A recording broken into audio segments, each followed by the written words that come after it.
Pumunta pala ako sa Pampanga at para makita ko yung jowa natin. Ay, jowa ko lang pala. Hello mga katsaris, andito naman ako. Alam nga naman ikaw, Charis! Hello mga katsaris, so napagupit na pala tayo dito kasi nga po, pupunta tayo sa Pampanga. Huy! Kasi nga, pupuntahan natin yung jowa natin dun mga katsaris. And so, matagal na kami hindi nagkikita. Ay, hindi pa pala kami nagkikita. At syempre mga katsaris, maaga tayo nagising. Kasi nga, maaga tayo aalis sa bahay. Kasi 5 to 4 to 5 hours yung biyahe natin papuntang Pampanga. Kasi nga, galing tayo sa Manila. Ganito talaga ako mag-effort mga katsaris. Basta once mahal ko yung tao, kahit malayo pa yan, pupuntahan ko talaga. Huy! Sana o talaga si Jam Vlogs. At syempre mga katsaris, andito na tayo sa loob ng bus. Dito lang pala ako sumakay sa 5-star.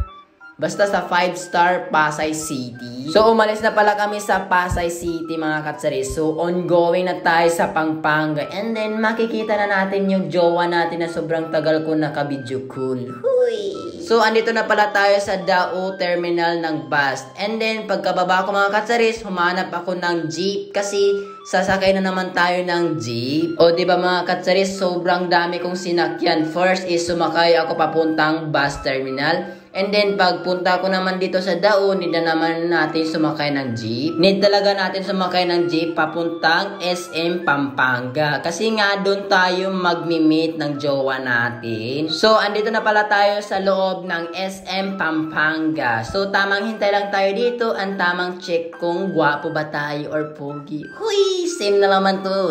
Uy!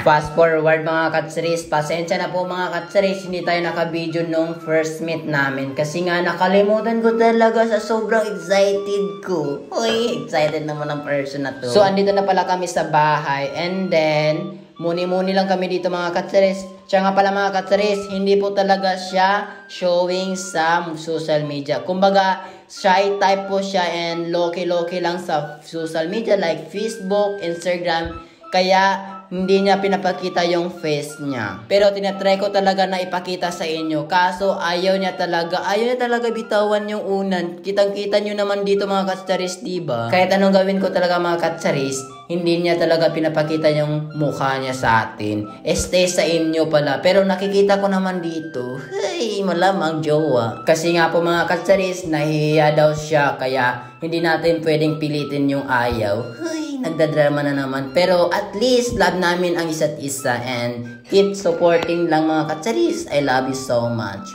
By the way mga katsaris, ganyan po talaga ako ka-sweet. Di ba mga katsaris, sobrang sweet natin this time. Kasi nga, sobrang tagal na natin hindi nakajowa. Huy, sana all nakajowa. So may kasama na tayo sa February 14. Uy! Siya nga pala, ito pala ang view namin sa labas mga katsaris. O diba, sobrang ganda talaga kahit gabi. And then malapit lang pala kami sa SM Pampanga. O ayan diba. So andito pala tayo sa terrace mga katsaris. So dito lang nagtatapos. Bye bye!